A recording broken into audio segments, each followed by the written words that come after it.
Good morning all of you. आज हम improper integral का लेक्चर 3 करेंगे। टॉपिक है गामा फंक्शन कि गामा फंक्शन होता क्या है। Any function in the form of integral of E raise to minus x multiply by में x raise to power n minus one with respect to x where n is greater than zero is known as gamma function. कि अगर हमारा कोई भी function इस form के अंदर होगा और वहाँ पे अगर एन की वैल्यू ग्रेटर देन जीरो होगी उस फंक्शन को हम गामा फंक्शन कहेंगे। गामा फंक्शन को हम इस सिंबल से डिनोट करते हैं। नेक्स्ट, गामा ऑफ वन की वैल्यू क्या होती है, हमारी वन होती है। And gamma function of one by two की वैल्यू क्या होती है, पाई बाई टू होती है। ये हमारी आगे बहुत ज़्यादा वैल्यूज यूज होगी।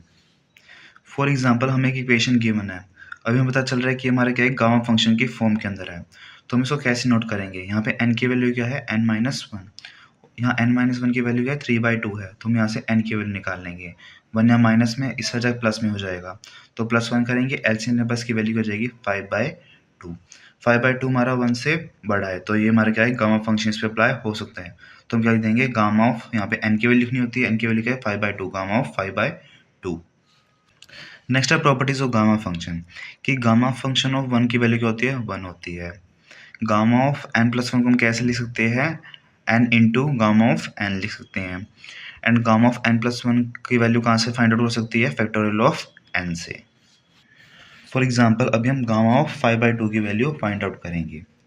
Gamma of five by to को हम कैसे लिख सकते हैं, अगर हम इसमें से वन कॉमन ले लें तो हम इसको क्या लिख सकते हैं, three by two plus one. तो यहाँ से हमारा क्या आ जाएगा, three by two gamma of three by two from this property. ऐसे हम इसमें से एक और कॉमन ले लेंगे, तो three by two gamma of one by two plus one. तो हमारे से वन बाई टू और कॉमन आ गया, तो हम इसको क्या लिख देंगे, three by four gamma of one by two. Gamma one by two value क्या होती है, पाई, तो इसका आंसर क्या आ जाएगा, three by four pi. Same ऐसे हमारा नेक्स्ट क्वेश्चन क्या है, gamma of seven. Gamma of seven की वैल्यू हम कैसे निकालते हैं, एन फैक्टोरियल से, तो इसका आंसर हो जाएगा सेवन फैक्टोरियल। और हमारी सेवन फैक्टोरियल की वैल्यू क्या आती है, 5040 मेनली हम gamma function beta function use करते हैं कोई भी इम्प्रॉपर इंटीग्रल को इजीली सॉल्व करने के लिए।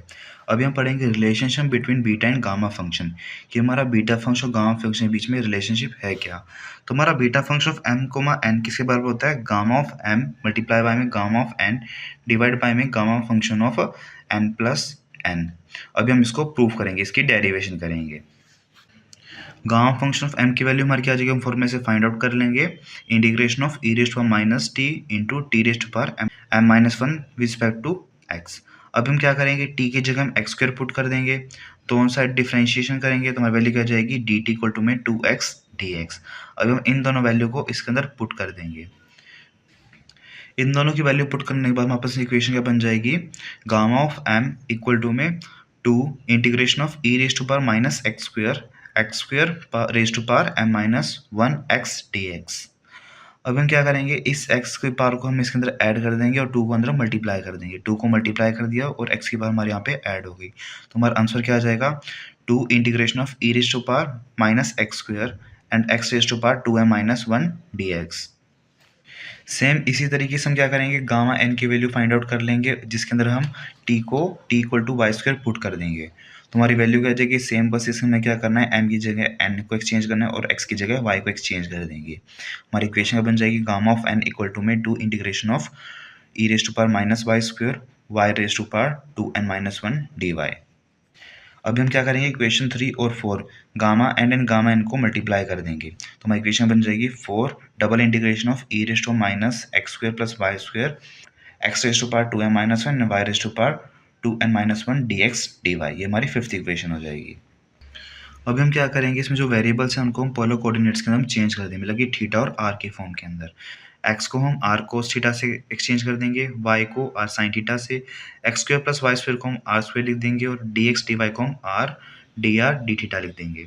अभी हम इसकी वैल्यू इसके अंदर पुट कर देंगे तो हमारी ये इक्वेशन आ जाएगी। नेक्स्ट हम क्या करते हैं, हम इस इक्वेशन को दो पार्ट में डिवाइड कर देते हैं। हमारा जो दोनों इंटीग्रल है हम उनको सेपरेट कर देंगे। तो हम यहाँ पे आर का इंटीग्रल सेपरेट कर दिया है, हमने फोर को भी टू इंटू टू के अंदर सेपरेट कर दिया है। यहाँ पे हमारा आर का इंटीग्रल है E raise to power minus R square R raise to power two into M plus N minus one multiply by में 2 into integration of 0 to pi by 2 cos theta 2n minus one and sine theta 2n minus one D theta. अब हम क्या करेंगे, हम इस equation को 7 की first equation मान लेंगे, इसको हम 7 की सेकंड इक्वेशन मान लेंगे। तो हमारा gamma of m into gamma of n किसके बराबर हो जाएगा, 7i इंटू 7 2। अभी हम 7i इक्वेशन को सोल्व करेंगे। तो सबसे पहले हम क्या करेंगे, आर यू को हम सब्स्टिट्यूट कर देंगे यू से, दोनों साइड हम डिफरेंशिएशन करेंगे, हमारी वैल्यू क्या जाएगी डी यू इक्वल टू में 2r dr। हम इनकी वैल्यू को सब्स्टिट्यूट कर देंगे, हमारी वैल्यू क्या जाएगी, यहाँ से हम 2r dr को हम किस कन्वर्ट कर देंगे, डी में कन्वर्ट कर देंगे, और आर स्क्वायर की हम यहाँ पे जगह क्या लिख देंगे, u पुट कर देंगे। तो हमारी इक्वेशन बन जाएगी integration of e raise to minus U U raise to power m plus n minus one D U. ये हमारा किसका फॉर्मूला हो गया, gamma function of m plus n का हो गया। ऐसे ही हम 7th की सेकेंड इक्वेशन को हम सोल्व कर लेंगे, जो कि क्या है, 2 integration of 0 to pi by 2 cos theta 2m minus one sine theta 2n minus one D theta. तो हम क्या करेंगे, साइन स्क्वायर थीटा को हम सब्स्टिट्यूट कर देंगे एक्स से, दोनों साइड हम डिफरेंशिएशन कर लेंगे, वैल्यू क्या जाएगी डी एक्स इक्वल टू में 2 sine theta cos theta D theta. हमारा जो एक इक्वेशन होती है कि हमारा साइन स्क्वायर थीटा प्लस में कोस स्क्वायर थीटा की वैल्यू क्या होती है, 1 होती है। तो यहीं से हम क्या निकाल लेंगे, कोस स्क्वायर थीटा की वैल्यू फाइंड आउट कर लेंगे, जो क्या आ जाएगी 1 माइनस एक्स आ जाएगी। हमारी जो लिमिट थी 0 टू पाई बाई 2 हमारी किस में चेंज हो जाएगी, 0 टू 1 के अंदर हमारी लिमिट चेंज हो जाएगी। अब हम क्या करेंगे, इन तीनों की वैल्यू हम इसके अंदर सब्स्टिट्यूट कर देंगे। हमारी जो पावर है 2m माइनस वन, अगर हम इसमें से 2 कॉमन ले तो हम इसको कैसे लिख सकते हैं, 2 into M minus one plus one. तो हमारा जो प्लस वन है, यहाँ से हमारा क्या आ जाएगी, साइन थीटा कोस थीटा हमारा कॉमन आ जाएगा, और 2 हमारा मल्टीप्लिकेशन है तो हम इसको dx लिख देंगे, और जो हमारा साइन स्क्वायर थीटा की जगह हम इसकी वैल्यू को सब्स्टिट्यूट कर देंगे। तो हमारी इक्वेशन क्या बन जाएगी, integration 0 to 1 minus X raise to power m minus one and x raise to power n minus one dx। ये हमारा किसकी फॉर्म में आ चुका है, बीटा फंक्शन की फॉर्म में आ चुका है। तो हम इसको क्या लिख देंगे, beta function of n comma n। Beta function property क्या होती है कि हमारा सिमेट्री फंक्शन होता है, तो हम इसको क्या लिख देंगे, beta function of m comma n भी हम इसको लिख सकते हैं। अभी हम क्या करेंगे, 7i और 7 2 की वैल्यू को हम इक्वेशन 8 के अंदर क्या करेंगे, सब्स्टिट्यूट कर देंगे। तो हमारी इक्वेशन बन जाएगी gamma function of m into gamma function of n equal to में gamma function of m plus n equal multiply by में beta function of m comma n। अब हम क्या करेंगे, बीटा फंक्शन हम एक साइड लिख लेंगे, तो हमारा क्या बन जाएगा, beta function of m comma n equal to में गामा m इंटू में गामा n डिवाइड बाय में gamma function of m plus n। ये हमारा beta function and gamma function का रिलेशन आ गया है। Thanks for watching. If you have any doubt you can comment down in the comment box. Thank you.